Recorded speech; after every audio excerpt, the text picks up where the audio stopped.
Hello, Friday Fitness people. Welcome. Today I'm going to be talking about tracking, willpower, and a few really simple things you can do so that you can reach your health, weight loss, and fitness goals. All right.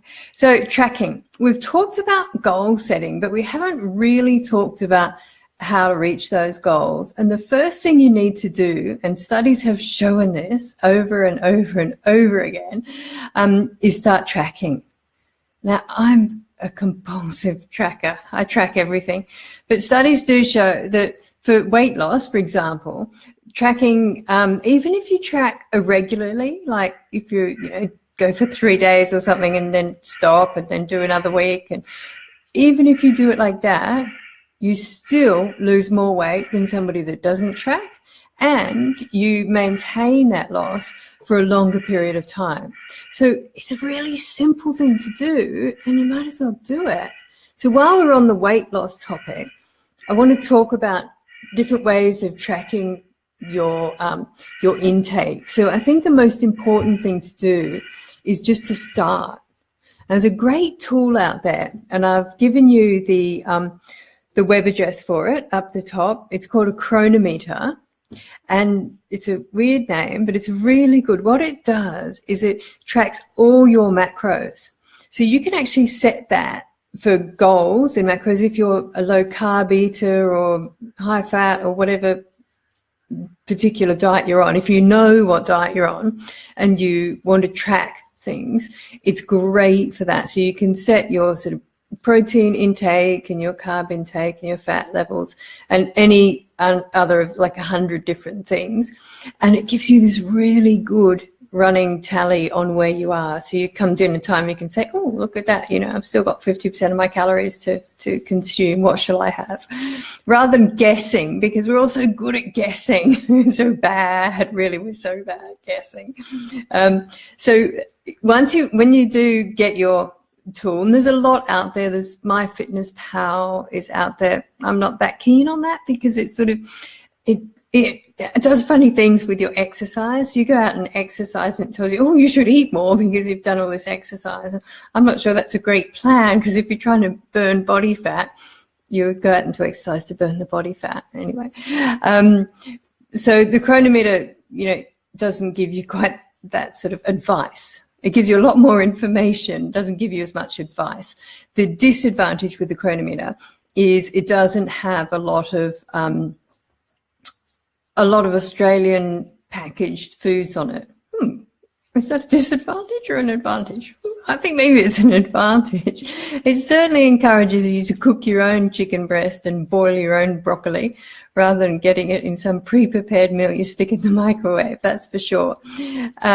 So I think actually once you start using it, you think, oh, wow, that's really interesting. This isn't listed. Why don't I just buy the ingredients and make it?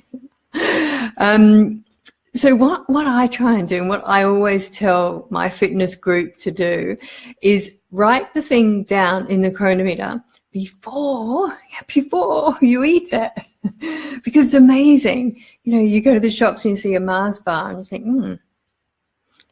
do I want that? Yeah, sure, I want that. And you eat it on the way home in the car. But if you have your Chronometer on your phone, you can pop that Mars bar into your Chronometer, and you know what? When you're typing that in, you're going to think, I really don't need that. I don't know how many calories it is, but I'm sure you don't need it.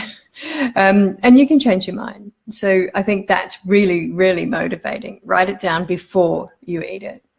And the thing is, write everything down.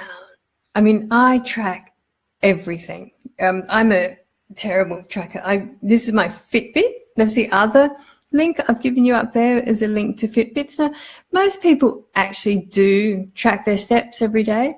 I like the Fitbit because it tracks steps, and it will also track your food. It talks to the Chronometer as well, really, really nicely. So every morning when I get up and I weigh myself, as I do when I get up in the morning, and then I go and I get on the computer and I look at my Chronometer to put my coffee in or whatever it is, and it says, oh, this morning you weigh such and such, and that's really cool. And this one does heart rate as well, and it tracks your sleep really well. And we know that if you don't get enough sleep, your cortisol levels shoot up, and that makes you produce insulin, and which makes you store fat. So it becomes a vicious cycle. We need to get enough sleep. And you don't know whether you're getting enough sleep unless you're tracking it. And get a good tracker. The advantage of this one is that it has a really good heart rate monitor on it. So it tracks your sleep, not only your inactivity, but also your heart rate. So it tracks the stages of sleep as well. And then you can compare that to what the average is as well. So when you wake up in the morning and think, oh, I had a terrible night's sleep, you can look it up and say, well, yeah, actually you're right. Or no, you didn't. Stop whining and get on with it. It's good. So write everything down or track everything somewhere. But, we do sabotage ourselves, don't we, really, when we set out on our goals. And our goals can be ridiculous. Let's say you want to lose some weight and get healthy and fit.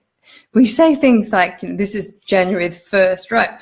I'm going to exercise 1 hour every day. I'm going to completely change my diet. I'm going to run 3 miles a day. I'm going to quit smoking, coffee, drinking, alcohol, yeah. And, but I'll start on Monday. Have you ever started on Monday? I don't know how many Mondays I've started something on. Never started on Monday because every day is a Monday.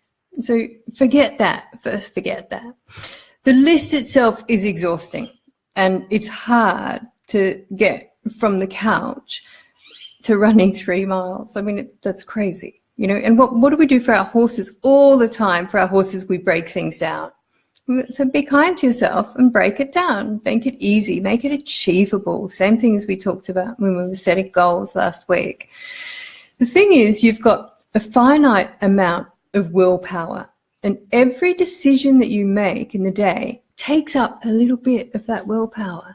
So you've got to make it easy enough for yourself that you don't have to take a big chunk of willpower out and then you've run out for the rest of the day. It's like a bank. Now, the more you use it, the more interest you earn, so the more willpower you'll get, and that's really good news.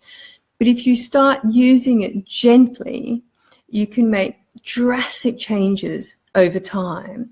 But if you try and make drastic changes on day one, you're more than likely to fail because you're going to have to use up all your willpower bank, and by lunchtime you'll have completely run out and you'll be on the couch again with Netflix and a Mars bar.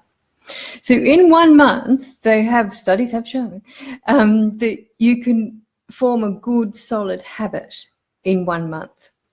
So if you only pick 1 or 2 habits to build in that 1 month, that would be the best thing. So maybe improving your diet and exercising a bit more. Let's look a little bit at the exercise one. So let's say you want to get fitter over the next month and you've got that 30 days to do that. I'd break that down into the 4 separate weeks. So perhaps in the first week, you might just park a little further away from work and walk in. Or you could say, I'll take a 15-minute walk after dinner or first thing in the morning. You could say, I'll take the stairs instead of the lift. That's always a good one. And then the second week, you could build that up. So your 15 minutes might stretch to 20 or 25. You might park further away, things like that. But by the time you get to 4 weeks, the end of 4 weeks, your habit will have formed really solidly, and you'll probably be exercising for an hour a day, which, had you set out on day one with, I'm going to exercise for an hour every day, you probably would have failed. So give yourself time, be nice to yourself, do exactly what we do with the horses. Yeah? We break it down, we teach them little bits by little bits, step by step by step by step, and then we get to flying changes. We don't come out on day one and go, hey, horse, do flying changes. The horse goes, oh, but I haven't got shoulder control. Oh, I haven't got hindquarter control. I cannot. So be kind to yourself, break it down, and then I think you'll be hugely successful. So leave me a comment and tell me what you're going to do and how you're going to break it down. And I will see you next Friday for Friday Fitness. Thanks. Bye.